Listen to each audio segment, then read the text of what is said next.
Hello students, मैं गुंजन आप लोगों की फ़ैशन थ्योरी की टीचर। हम लोगों ने 17वीं सेंचुरी तक के कॉस्ट्यूम्स इसके लास्ट वीडियो में पढ़ लिए थे। ठीक है, आज हम पढ़ेंगे 18वीं सेंचुरी के वेस्टर्न कॉस्ट्यूम्स। ऑलराइट, तो शुरू करते हैं। 17वीं शताब्दी के भव्य डिज़ाइनों को छोड़ दिया गया था और 18वीं शताब्दी में हल्के और अधिक नाजुक रंगों और पैटर्न्स की शुरुआत हुई थी। देखो, 17वीं सेंचुरी के जो बहुत भव्य डिज़ाइंस थे, जो बहुत बड़े बड़े गारमेंट्स थे, इस सदी में उसको छोड़ दिया गया था, यानी कि उनको हमने ड्रॉप कर दिया था और इस सेंचुरी में थोड़े से हल्के कपड़े और अच्छे कलर्स, थोड़े से डेलिकेट कलर्स और पैटर्न्स की शुरुआत हुई थी। लुई XIV के बूढ़े होने के कारण पुरुषों की फैशन में रुचि धीमी हो गई थी। हम लोगों ने लास्ट सेंचुरी में पढ़ा था कि लुईस XIV अपने टाइम में बहुत फैशनेबल रहे थे। ठीक है, वो उस समय के पुरुषों को बहुत इंस्पायर करते थे। ठीक है, उन्होंने विग पहनी तो सबने विग पहन ली, उनका जो ड्रेसिंग था सबका वही ड्रेसिंग हो गया था। लेकिन 18वीं सेंचुरी तक क्योंकि उनकी एज काफ़ी हो गई थी, ठीक है, वो बहुत बूढ़े हो गए थे, इसकी वजह से उनकी फ़ैशन की जो स्पीड थी वो स्लो हुई और इसीलिए जो पुरुषों की फ़ैशन में रुचि थी वो भी धीरे धीरे बहुत स्लो हो गई थी। ठीक है, 1715 में उनकी मृत्यु के बाद फैशन में नई जान फूंक दी गई। जब 1715 में उनकी डेथ हो गई तो उसके बाद फैशन में एक नई जान आई। क्रेवेट को स्टॉक से बदल दिया गया था। जो हम लोगों ने क्रेवेट पढ़े थे उसका अब स्टॉक नाम हो गया था। एक नेकपेन था जो सामने बंधा हुआ था और कॉलर के नीचे एक फ्रिली एक्सटेंशन था जिसे जेबॉट के नाम से जाना जाता था। जो ये स्टॉक था ये एक तरह का नेक बैंड था। ठीक है, इसको गले पे बांधते थे जो कि सामने की ओर से इसको बांधा गया था, यानी कि सामने की ओर इसकी नॉट थी और उसी के नीचे कॉलर के नीचे एक फ्रिल्स से उसको बहुत बड़ा दिखाया हुआ था। ठीक है, फ्रिली एक्सटेंशन लगा हुआ था जिसको जबॉ कहते थे। ठीक है, स्पेलिंग इसकी JABOT है पर इसमें T साइलेंट होता है, तो इसलिए मैंने हिंदी में कैसे प्रोनाउंस करते हैं वो भी लिख दिया। ठीक है, रेजिंगोट या जस्टको के रूप में जाना जाने वाला एक सूट बहुत लोकप्रिय हुआ। ठीक है, एक उस टाइम पर सूट बहुत ज़्यादा पसंद किया था जिसका नाम है रेजिंगोट या फिर जस्टको।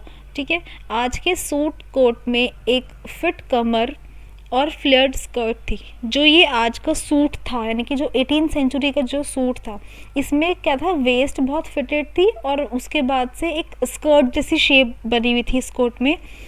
जैसे जैसे सदी आगे बढ़ी कोट जांघ लंबाई का हो गया। जैसे जैसे सेंचुरी का टाइम पास हुआ ऐसे ऐसे कोट की जो लेंथ है वो थाई लेंथ की हो गई, जिसमें नेकलाइन, कफ और स्कर्ट थी। नेकलाइन उच्च और कम कपड़े और लेस वाले थे। जो नेकलाइन थी उस पर लेस धीरे धीरे ख़त्म हो गई थी, धीरे धीरे बहुत कम हो गई थी। फर पहनते थे वो लोग या फिर चोटी बनाते थे। ये उनके आम सजावटी स्पर्श थे। ठीक है, सदी बढ़ने के साथ विग कम लोकप्रिय हो गई। जैसे जैसे सेंचुरी आगे बढ़ी जो विग्स जो लुई XIV की वजह से मार्केट के ट्रेंड में आए थे, ठीक है, उनको लोगों ने अब कम पसंद किया। अंत में पुरुषों ने अपने बालों को वापस ब्रश किया और इसे गर्दन पर बांध दिया या कुछ कानों के ऊपर घुमाए। ठीक, इसके बाद क्या हुआ कि जब पुरुषों ने अपने विग्स निकाल दी तो फिर पुरुषों ने वापस से अपने बालों को कॉम्ब करना शुरू किया, इसको गर्दन पर बांध दिया यानी कि एक चोटी बना ली। ठीक है, या फिर जैसे कानों के ऊपर जो साइड लॉक्स होते हैं उनको घुमा देते हैं। ठीक है, इस तरह से उसको घुमा दिया गया, ये भी एक फ़ैशन में था। फ्रांसीसी क्रांति ने अजीबोगरीब फैशन को जन्म दिया। जो फ्रांस की क्रांति हुई थी उससे एक बहुत अजीबोगरीब फैशन आया मार्केट में जो समय की शांति को दर्शाता है। रेडिंगोट इतना कड़ा हो गया था कि बटनों को बांधा नहीं जा सकता था। जो रेडिंगोट था वो उतना ज़्यादा फिटेड, इतना ज़्यादा टाइट हो गया था कि बटन बंद ही नहीं होते थे उसमें। ठीक है, लंबे टेल्स को पीछे से जोड़ा गया था। रेडिंगोट के पीछे बहुत लंबे लंबे टेल जोड़े हुए थे। ठीक है, एक उच्च टर्नओवर कॉलर और चौड़े लपेल्स बहुत लोकप्रिय थे।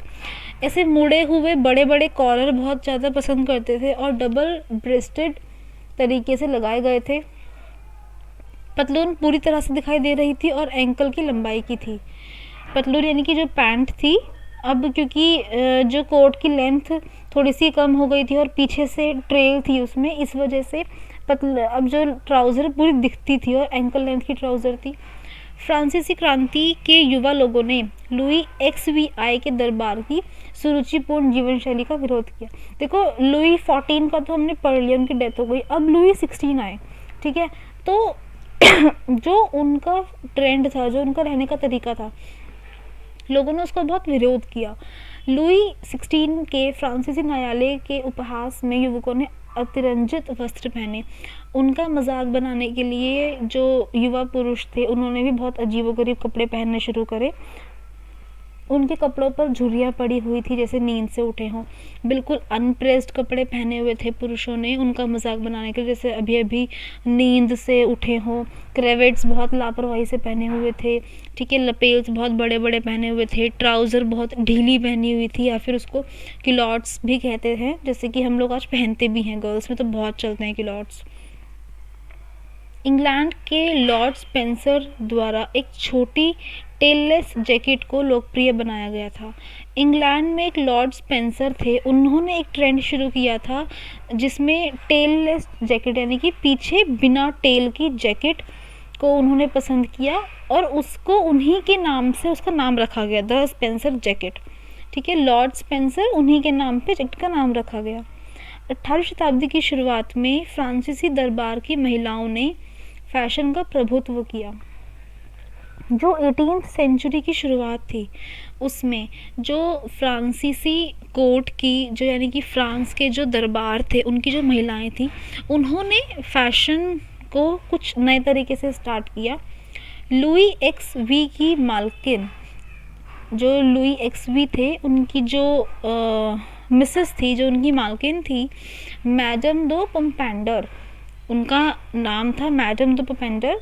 बहुत ही सुंदर होती थी, बहुत सुसंस्कृत होती थी वो, और आर्ट से बहुत प्यार करती थी, कला की प्रेमी थी।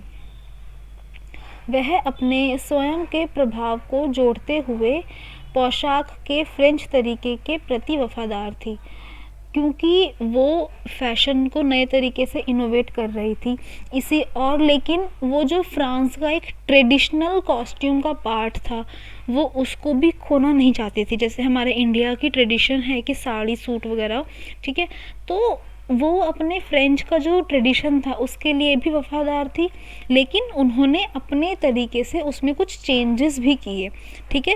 यानी कि संस्कृति भी ना छूटे और मार्केट में कुछ नया फैशन भी लेके, कुछ क्रिएटिव लेके आई। उसने पेट और कोहनी पर बोस पहनने और फ्रिल्ड नेकबैंड रखने का फैशन शुरू किया। उन्होंने क्या फैशन शुरू किया कि वो वेस्ट पर बड़े बड़े बोज पहनती थी, ठीक है, और नेक बैंड को बहुत ज़्यादा फ्रिल्स रखती थी, उसमें बहुत फ्रिल होल लगी होती थी। उसने अपनी नेकलाइन को टेड्जी के नाम से जाना जाने वाला लेस के साथ किनारे किया। जो उनकी ड्रेस थी उनकी नेकलाइन को उन्होंने लेस के साथ डेकोरेट किया, ठीक है, मतलब फ्रिल्स भी लगी हुई थी, उसमें लेस भी लगी हुई थी और उसको नाम दिया गया टेड्जी। जैसे जैसे शताब्दी जारी रही, जैसे जैसे ये सेंचुरी आगे बढ़ती रही, बेल सिल्वट अधिक होती गई, यानी कि बेल शेप की जो एक आउटलाइन थी, जो ड्रेसेस थी वो ज़्यादा होती गई अब फिर से, ठीक है। यानी कि बीच में एक टाइम आया कि ड्रेसेस में थोड़ा सा हल्कापन आया, थोड़ी सी हैवीनेस कम हुई ड्रेसेस की, लेकिन अब फिर से बेल सिल्वट वापस से मार्केट में ट्रेंड में आई। स्कर्ट को फिर से घेर लिया गया और नेकलाइंस चौड़ी हो गए। हुप्स गोलाकार नहीं थे। अभी तक जो हम लोगों ने फ्रेम्स पढ़े वो राउंड शेप के थे, लेकिन जो अब 18th सेंचुरी के मिड में जो फ्रेम आए वो राउंड शेप के नहीं थे, वो ओवल शेप के थे। पेनियर एक अंडरगारमेंट था जिसका नाम पेनियर था। पेनियर एक अंदर पहनते थे वो लोग स्कर्ट की शेप का, जो साइड्स पर स्कर्ट का समर्थन करता था। पेनियर से क्या होता था कि स्कर्ट को एक सपोर्ट मिलता था, ठीक है, ये पेनियर ही बोलते थे उसको, जो ओवल शेप का हुक था, ओवल शेप का फ्रेम था। यह एक महिला की कमर से बंधा हुआ था, हुक्स की आवश्यकता के बिना वांछित व्यापक प्रभाव पैदा कर रहा था। यह फीमेल्स के वेस्ट से बंधा हुआ होता था और हुप्स की आवश्यकता नहीं थी, ठीक है, क्योंकि पेनियर अपने आप में इतना फूला हुआ था कि वो स्कर्ट को ऑलरेडी बहुत ज़्यादा फ्लाउंस डालता था, तो इसलिए एक अलग से हुप को पहनने की ज़रूरत नहीं होती थी। जो ये पेनियर थे, क्योंकि ये सामने से चपटे हुए थे और मतलब आगे पीछे से ये चपटे हुए थे और साइड से ये ज़्यादा चौड़े थे, ठीक है, एक ओवल शेप के थे। तो इस शेप को मेंटेन रखने के लिए ये वेल जो मछली होती है उसकी बोन्स से ये बनता था, ठीक है, और इसको बांधने के तरीकों के माध्यम से इसे पहनने वाले की इच्छा के अनुसार बढ़ाया जा सकता था, और जो इसको पहनते थे उनके अकॉर्डिंग, उनकी चॉइस के अकॉर्डिंग इसकी शेप को और बड़ा कर सकते थे। पेनियर इतने चौड़े हो गए थे कि उन्हें एक द्वार या गाड़ी में प्रवेश करने के लिए उन्हें मुड़ना पड़ता था। जो ये पेनियर थे, इसकी इमेज मैं आप लोगों को नेक्स्ट में शेयर करूँगी। जो ये पेनियर थे ये इतने ज़्यादा ब्रॉड थे कि किसी भी गाड़ी में या किसी भी गेट में ऐसे एंटर होने के लिए उनको ऐसे साइड पे मुड़ना पड़ता था, उसके बाद वो एंटर होते थे। यानी कि गेट की शेप्स, जो गेट की चौड़ाई होती है उससे भी बड़े बड़े होते थे ये पेनियर, ठीक है, तो वो ऐसे मुड़ते थे और उसके बाद एंटर होते थे गेट के अंदर या गाड़ी के अंदर, ठीक है। तो ये हमारे पेनियर थे। अभी आप लोगों की 18th सेंचुरी फिनिश नहीं हुई है, अभी इसमें और भी है, जो आगे का है वो हम इसकी नेक्स्ट वीडियो में पढ़ेंगे, ठीक है। Thank you.